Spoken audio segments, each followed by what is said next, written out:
Alright, welcome to Chapter 8, Part 2, and this one's just going to focus on just the Lewis structures. It's fairly a short video, but two kind of practice problems involved. So we can depict the formation of covalent bonds with Lewis structures, okay? And as we talked about in last lecture, each shared electron pair is depicted as a line between atoms, right? So we draw basically a little line in between each of these, okay, to show a bond, to show those two electrons are being shared. So each pair of shared electrons symbolizes one chemical bond.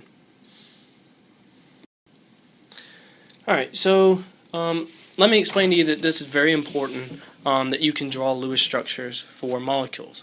Right? There's a number of practice problems to be used as practice, and practice will really go a long way in drawing these structures. Okay? So really, to draw the Lewis structures, you should follow these 5 rules and kind of look at examples that I do, and it'll help clarify some of it. So first, we need to determine the number of valence electrons for each atom in the molecule, okay? And we do that just by adding them up. Secondly, we're going to determine the atoms that are bonded together.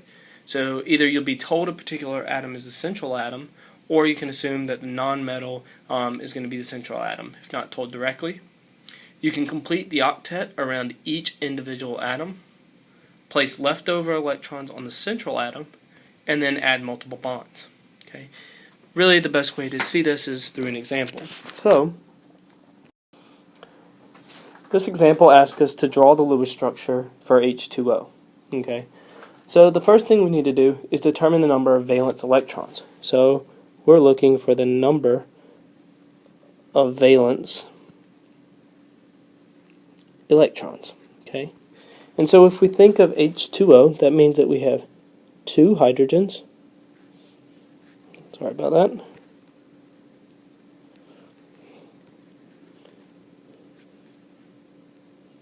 We have 2 hydrogens, right? We have 1 oxygen, right? And so for valence electrons, we know that hydrogen has 1 electron, right? Well, we have 2 of those, so we have 2 times 1. And we can add that to the number of valence electrons for oxygen, which is 6. Okay, and we only have 1 of those.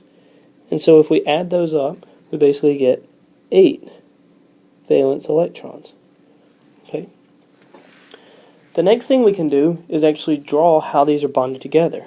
So we know that oxygen is our nonmetal, so we can put oxygen in the center, and we're going to have 2 hydrogens bonded to that. Okay. For each bond that we draw in, we need to subtract 2 electrons, right? Because each of these bonds symbolizes an electron being shared from each atom, right? 1 from hydrogen, 1 from oxygen. So this is equal to 2 electrons. So for each bond, which we have 2, we can subtract 2 electrons for each from our total number of valence electrons. Okay? So we have 4 electrons remaining. Now we need to add those electrons to complete the octets around each of the atoms. Okay, hydrogen is an exception to the rule where it doesn't need an octet. Okay, but oxygen does. And right now, if we count up the number of electrons around oxygen, we have 2 shared between 1 bond. Right, we have 2 electrons here, 2 electrons here. So we have a total of 4, but oxygen needs a total of 8. So we can actually add our other electrons. So we're going to draw these electrons in. Okay. So we kind of draw them around there. And so now we have drawn in 4 more electrons. So we subtract that. Now we have 0 electrons left. And we've satisfied the octet rule for oxygen, which now is 8 electrons. And both hydrogens are now happy. Okay? And so our Lewis structure for H2O is shown here. Okay, so now we actually want to draw the Lewis structure for a more complex atom.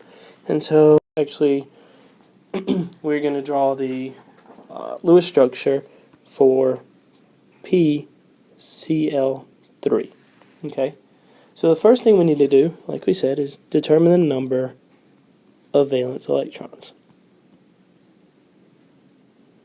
Okay, and so once again we can list our atoms. So we have phosphorus and we have chlorine, which we have 3 of those. Okay, which means that we're going to have 3 times the number of valence electrons, and chlorine has 7. Okay, plus the number for phosphorus, which is 5. Okay, and that gives us a total of 26 electrons. Okay, so now we can actually show how these are bonded together. Here, phosphorus is going to be our central atom. Okay, and that's bonded to 3 chlorines.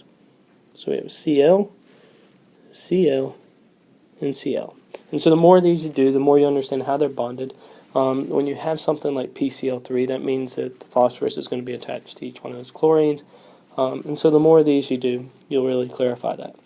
So the first thing we need to do is we added in 3 single bonds, right? 1, 2, and 3. And each of those are worth 2 electrons apiece, right? So that's a total of 6 electrons that we can subtract out. So now we have 20 electrons left. But now we need to satisfy the octet for each of these atoms. So first we can start with chlorine, which right now has only 2 electrons, right? And it needs a total of 8, which means we need to add 6 more to each. 2, 3, 4, 5, and 6. We do that the same for this one. 4, 5, and 6. And then we'd add it to this one as well. 1, 2, 3, 4, 5, and 6. Okay, so if we add those up, that's basically we have 6 more we added here, 6 more we added here, and 6 more we added on this chloride. So that's 18 that we need to subtract from our total. Right? That leaves 2 electrons remaining. So right now all our chlorides are happy, right? They have a total of 8 electrons. They have 6 single electrons, and then they have a single bond, which is worth 2, so it's a total of 8. But if we look at phosphorus, phosphorus here only has 2 here, 2 here, and 2 here for a total of 6. It needs 2 more to be happy. And so we can add our other 2 electrons